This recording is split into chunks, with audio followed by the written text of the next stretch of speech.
अब तो ऐसे गठबंधन बन रहे हैं कि ऐसे दल हैं जिनके एक एमपी हैं, जिनका कोई एमपी नहीं है, वही मिलकर गठबंधन बना रहे हैं कि हम सरकार बदल देंगे, प्रधानमंत्री अपना बना लेंगे। अगर भारतीय जनता पार्टी या आजसू के नेता इस सहानुभूति के लहर के विपरीत जाकर अपना उम्मीदवार जिता ले जाते हैं तो समझिए कि झारखंड की वर्तमान सरकार का अंत हो गया। संथाल भाजपा के लिए पहले भी कठिन क्षेत्र रहा है। संथाल में घुसपैठ आज से नहीं हो रहा है। आज रांची में, जमशेदपुर में, सब जगह सस्ते दर पर जो मजदूर मिलते हैं, ठेकेदार उनसे काम कराते हैं, वो बांग्लादेशी हैं। ऐसा तो नहीं है कि सारे के सारे ठेकेदार मुसलमान हैं। इसलिए मेरी करबद्ध प्रार्थना होगी, इसको राजनीतिक मुद्दा ना बनाया जाए, किसी एक सरकार के खिलाफ का मुद्दा न बनाया जाए। ये हर सरकारों में हुआ है, अभी भी चल रहा है। सब मिल बैठकर ठोस उदाहरण के आधार पर कोई बात उठाते हैं तो उसका लाभ होगा, नहीं तो राजनीतिक बयानबाजी रहकर ये मामला रह जाएगा।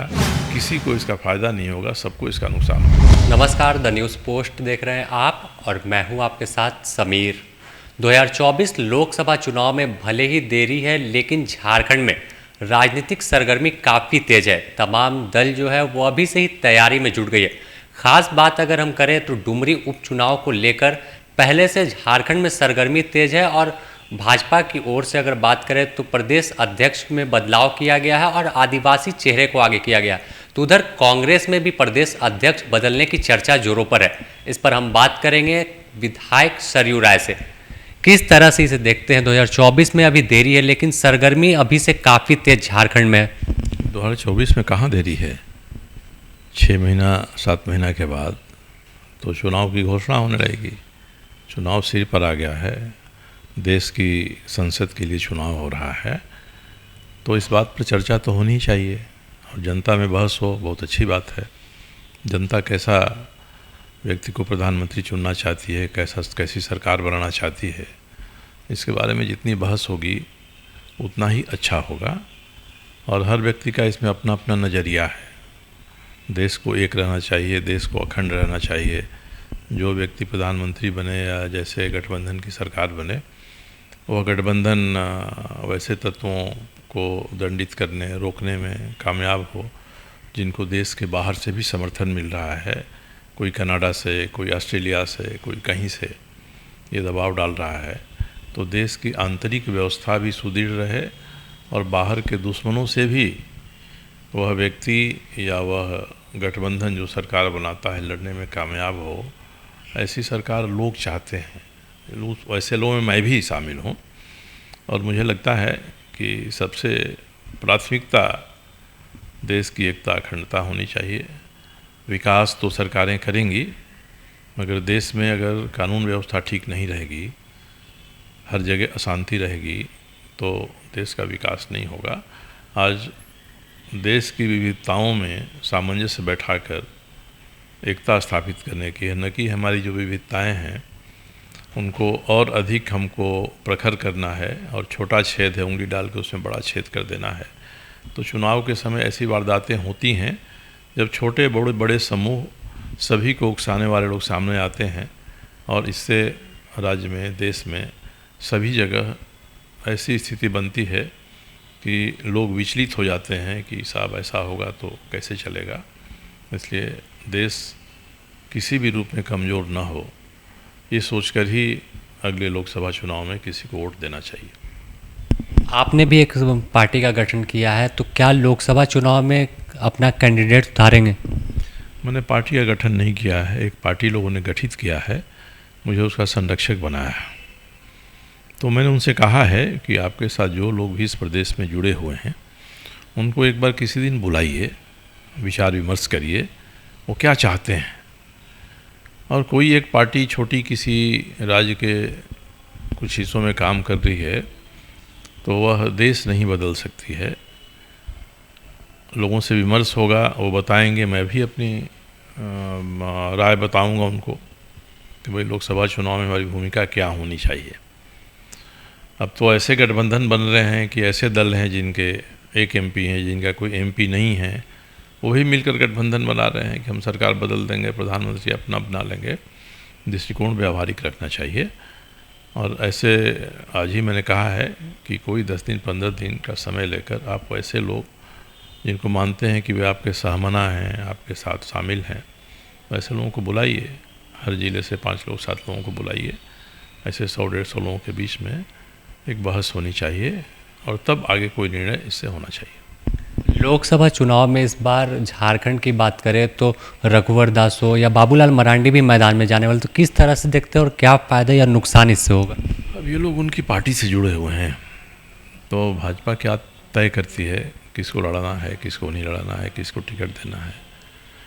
और पार्टी ये भी सोचेगी कि हम किसी एक ऐसे व्यक्ति को अगर टिकट देते हैं जिसका असर पूरे राज्य भर पर निगेटिव पड़ता है, तो पार्टी सोचेगी। इसलिए भाजपा बड़ी पार्टी है और ये उसके सोचने का विषय है। हम लोगों का विषय कुछ निर्णय वो लेंगे तो अपनी प्रतिक्रिया व्यक्त करने तक ही सीमित रहेगी। अगर डुमरी उपचुनाव की हम बात करें तो डुमरी उपचुनाव में आपका समर्थन किसे होगा, या आप जिस पार्टी के संरक्षक हैं वहाँ पे कुछ भूमिका दिखाई देगी पार्टी की? डुमरी उपचुनाव में जैसा कि सभी उपचुनाव में होता है, सहानुभूति वोट का एक बड़ा फैक्टर होगा। जगन्नाथ महतो जी जब से 2005 से वो झारखंड विधानसभा के सदस्य बने और मैं भी बना, मैं जिस कमेटी का चेयरमैन था उस कमेटी में शामिल रहे, निहायत मेरे अच्छे निजी रिश्ते रहे हैं। वो जब बीमार होकर चेन्नई गए तो मैं उनको देखने भी गया था। तो मुझे लगता है कि सहानुभूति एक बड़ा फैक्टर रहेगी और अगर भारतीय जनता पार्टी या आजसू के नेता इस सहानुभूति के लहर के विपरीत जाकर अपना उम्मीदवार जिता ले जाते हैं तो समझिए कि झारखंड की वर्तमान सरकार का अंत हो गया। इसलिए यह चुनाव कोई पार्टियों के और सरकार के गुण दोष पर नहीं लड़ा जाएगा, बल्कि एक व्यक्ति जिसने लगातार 20 सालों से सेवा की है उस क्षेत्र की, उसके उत्तराधिकारी कौन हैं, उनको हम सहानुभूति के आधार पर जिताएं न जिताएं, यह निश्चित करेगा वहाँ के उम्मीदवार के बारे में। इसलिए मैंने कहा कि अगर वहाँ झारखंड मुक्ति मोर्चा का उम्मीदवार हार जाता है तो समझिए कि वह इस राज्य के सभी 80-81 सीटों पर हार गया, ये स्थिति बनेगी। ऐसी स्थिति में हम लोगों को इसके बीच में नहीं पड़ना ही उचित रहेगा। एक तो सहानुभूति का विषय है जो हमसे बहुत नज़दीक रहे हैं, उनके विरोध में हम राजनीतिक रूप से केवल अपनी प्रतिक्रिया व्यक्त करेंगे, और दूसरे लोगों के साथ यही है कि अगर जनता इस सहानुभूति वोट को नकारात्मक दृष्टि से देखेगी तब स्थिति बनेगी, वह स्थिति राज्य सरकार की साख पर सवाल खड़ा करेगी। तमाम दल का फोकस चाहे वह विधानसभा हो या लोकसभा संथाल पर जा रहा है, तो संथाल को किस तरह से देखते हैं और क्या लगता है कि क्या भाजपा इस बार वहाँ बाजी मार पाएगी? संथाल भाजपा के लिए पहले भी कठिन क्षेत्र रहा है और लोकसभा की 3 सीटें हैं और विधानसभा की भी करीब 21 सीटें वहाँ पर हैं। तो इसमें भारतीय जनता पार्टी पहले भी बहुत मजबूत नहीं रही है। बाबूलाल मरांडी जी खुद संथाल हैं, खुद दुमका से शिबू सोरेन को हराकर एक बार MP बने हुए हैं, इसलिए वो अपरिचित नहीं है संथालों के बीच में। अब संथाल परगना की जो विशेषताएं हैं, वहाँ की जैसी राजनीति है, उसमें अगर एकजुट कर सकेंगे संथाल समुदाय को तो एक बड़ी जीत उनके नेतृत्व में हो सकती है। अन्यथा जैसे चल रहा है वैसे ही चलता रहेगा। संथाल की जब बात कर रहे हैं तो संथाल में बांग्लादेशी घुसपैठियों का मामला भी काफ़ी गर्म है और पक्ष विपक्ष आमने सामने, तो क्या इसका फ़ायदा किसे हो सकता है, आप किस तरह से देख रहे हैं? देखिए, संथाल में घुसपैठ आज से नहीं हो रहा है। मुझे याद है कि 1980 से 84 तक उसमें जो जनता पार्टी थी उसका मैं इस प्रदेश का महामंत्री था। उस समय झारखंड बिहार एक थे। उस समय मैंने संथाल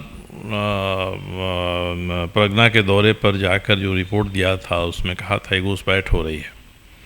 उसमें सैयद शहाबुद्दीन नाम के बड़े मुस्लिम नेता हुआ करते थे, वो जनता पार्टी के राष्ट्रीय महामंत्री से, उनसे काफ़ी टकराव झंझट भी हुई। मैंने कहा कि देखिए, मैंने जो देखा है वो आपको कहा है, इसलिए कोई आज ये नई बात नहीं है। आज रांची में, जमशेदपुर में, सब जगह सस्ते दर पर जो मजदूर मिलते हैं, ठेकेदार उनसे काम कराते हैं, वो बांग्लादेशी हैं। ऐसा तो नहीं है कि सारे के सारे ठेकेदार मुसलमान हैं। इसलिए जितना ये गंभीर मामला है उसको राजनीतिक मुद्दा नहीं बनाकर राजहित का मुद्दा बनाया जाए तो ये उचित होगा। घुसपैठ नहीं होना चाहिए, और घुसपैठ होता है तो इसका मतलब इस सरकारों की कमी है।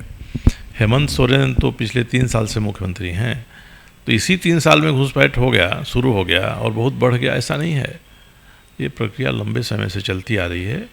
इसलिए इस विषय पर आम सहमति इस राज्य में बनानी चाहिए। यह आरोप प्रत्यारोप का विषय नहीं है, ये राष्ट्रीय संकट का विषय है और सांप्रदायिक धार्मिक भावनाओं के संरक्षण का भी विषय है। इसलिए इसको इस रूप में उठाना चाहिए। मगर भारतीय जनता पार्टी के छोटे से लेकर बड़े नेता इसको जिस रूप में उठा रहे हैं, वो तो केवल राजनीति में और हेमंत सोरेन की सरकार के खिलाफ उठा रहे हैं, ऐसा नहीं है। इसमें अपनी आत्मविवेचना भी करना चाहिए, आत्मविश्लेषण भी करना चाहिए कि साहब हम कितना रोक पाए थे। अगर हेमंत सोरेन जी के अलावा दूसरी सरकारें रही हों, उन सरकारों ने कोई नीति बनाया हो, कार्यक्रम बनाया हो कि हम घुसपैठ को इस तरह से रोके हैं, या कोई उपलब्धि बता दें कि हमने इतना रोका है साहब, तब तो कोई बात आएगी कि हेमंत सोरेन के यहाँ कारण हो गया है ज़्यादा घुसपैठ। लंबे समय से हो रहा है, वहाँ की जनसंख्या की गुणवत्ता में लंबे समय से बदलाव आ रहा है। एक हरेंद्र प्रताप हैं जो विद्यार्थी परिषद के राष्ट्रीय नेता थे, बाद में भारतीय जनता पार्टी के महामंत्री बिहार में बने। उन्होंने तो पुस्तक ही लिखी है और वो पुस्तक उन्होंने 1990-91 में छपवाई है।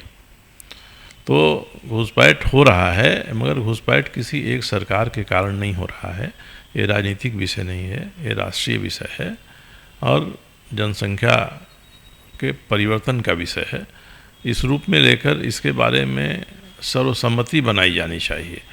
कहीं ठोस कोई उदाहरण मिलता है कि 3 साल में फलाना गांव में फलाना लोग आके बस के जो बांग्लादेशी हैं, तो ठोस उदाहरण सरकार के सामने रखना चाहिए। आपको शिनाख्त करिए। ये तो भारत सरकार का भी मामला है। भारत सरकार ने तो आयोग बनाया है शिनाख्त करने के लिए।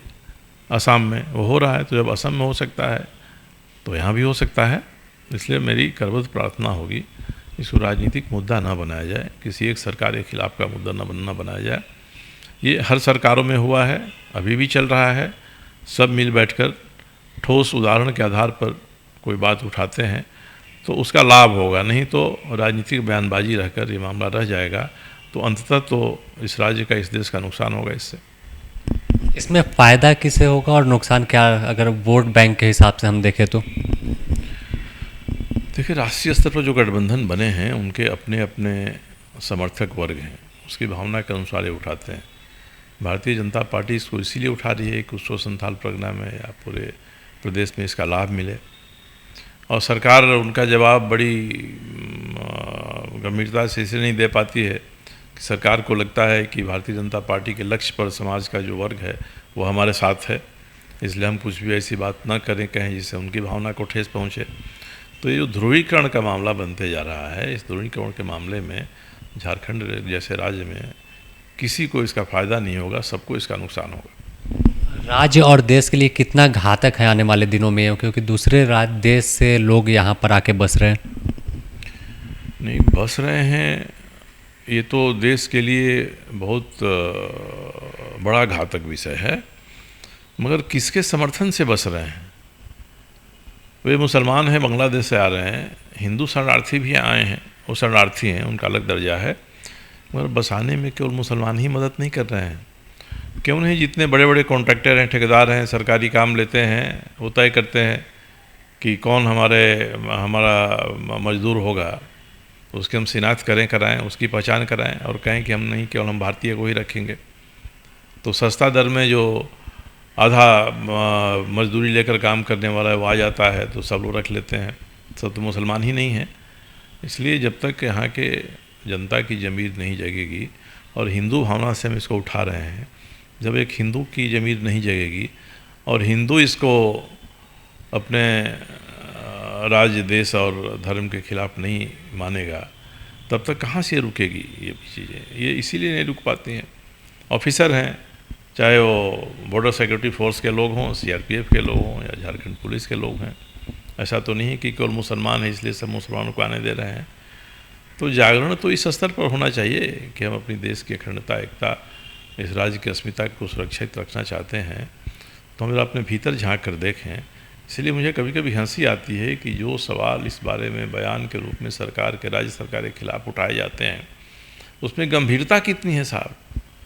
जब गंभीरता नहीं है तो इसका दर्जा बयानबाजी तक रह जाएगा, और हम आप भी अपना घर बनाएंगे और सस्ते दर पर बांग्लादेशी मजदूर मिलेगा तो हम उससे काम कराएंगे, मगर बाहर में अखबार में बयान देंगे कि बांग्लादेशियों में घुसपैठ हो रहा है। सर, आपके ही विधानसभा क्षेत्र से आते हैं, सूबे के पूर्व मुख्यमंत्री हैं रघुवर दास, उन्होंने आज फिर एक बयान दिया कि यह पाकिस्तान के एटम बम से ज़्यादा घातक हो गया है और मानव बम इसका नाम दिया है।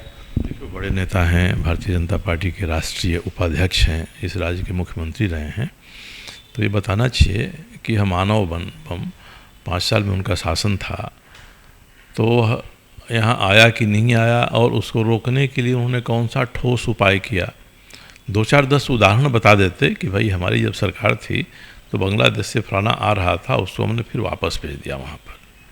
ये कुछ बताते तो, बांग्लादेश तो नहीं भेज सकते हैं ये, मगर बंगाल में ही भेज देते कि चलिए अपने बॉर्डर के बाहर हमने कर दिया। ये कुछ उदाहरण देते तभी पता चलता, नहीं तो लोकसभा विधानसभा का चुनाव सामने है, फिर से अगर उनको मुख्यमंत्री बनने का मौका मिल जाता है तो गारंटी नहीं दे सकते हैं कि एटम बम नहीं आएगा। एटम बम उनके समय भी आया है, अगर एटम बम है तब आज भी आ रहा है। देश खड़ा नहीं होगा इसको रोकने के लिए तब तक ये नहीं रुकेगा। किसी एक सरकार के बस का बात नहीं है, केवल एक मुख्यमंत्री, मंत्री और नेता के बस की बात नहीं है। तो एक तरह से मैं कहूँ संक्षेप में, एक वाक्य में, तो यह गैर जिम्मेदाराना वक्तव्य है।